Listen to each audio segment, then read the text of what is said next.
Bonjour, bonsoir. Bienvenue sur la chaîne de l'immigration et de l'entrepreneuriat. Alors, ce message s'adresse aux fiancés de Esther. Esther m'a contacté il y a quelques jours. Elle me dit, Stéphane, s'il te plaît, j'ai besoin de toi. S'il te plaît, poste une vidéo afin que ça puisse interpeller mon fiancé. Ça fait 2 ans que mon fiancé est parti au Canada et puis plus de nouvelles. Silence radio.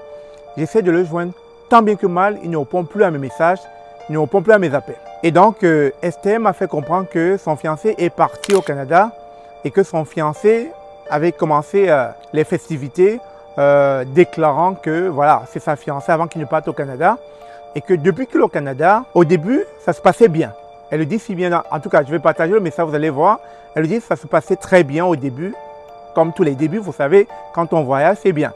Mais depuis un certain temps, il se plaignait du stress et elle n'arrivait pas à comprendre. Elle était en train de lui poser la question, mais quel stress et tout.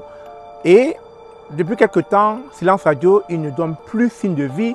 Elle écrit, elle appelle, il ne répond pas. Alors, j'aimerais vivement que si son fiancé tombe sur cette vidéo, qu'il puisse au moins lui donner une mise à jour.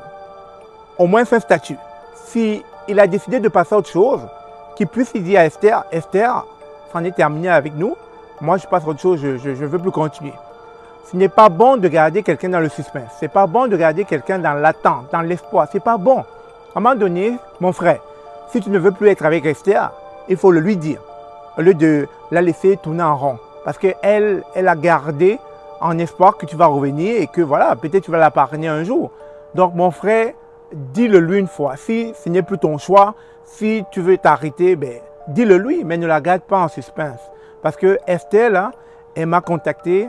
Elle est dans tous ses états, elle est en panique. Elle veut savoir où est son fiancé.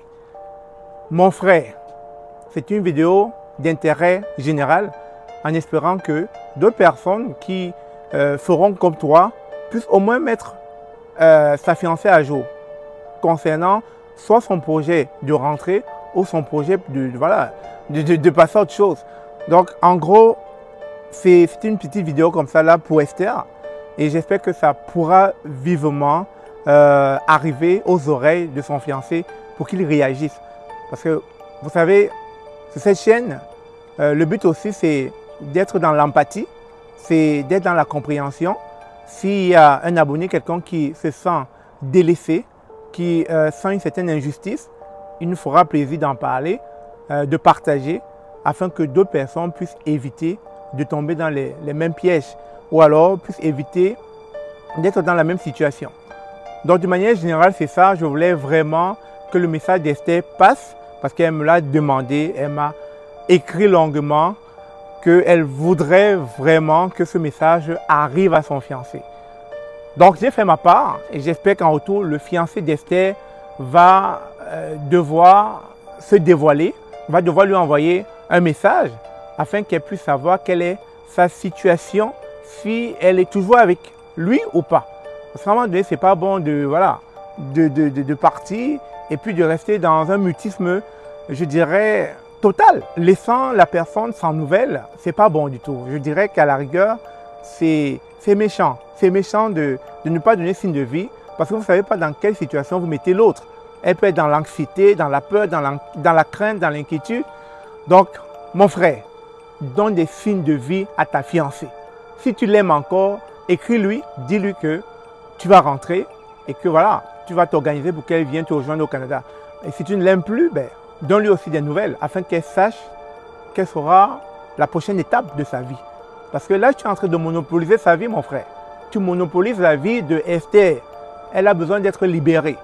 Donc, en gros, c'est le message que je voulais partager.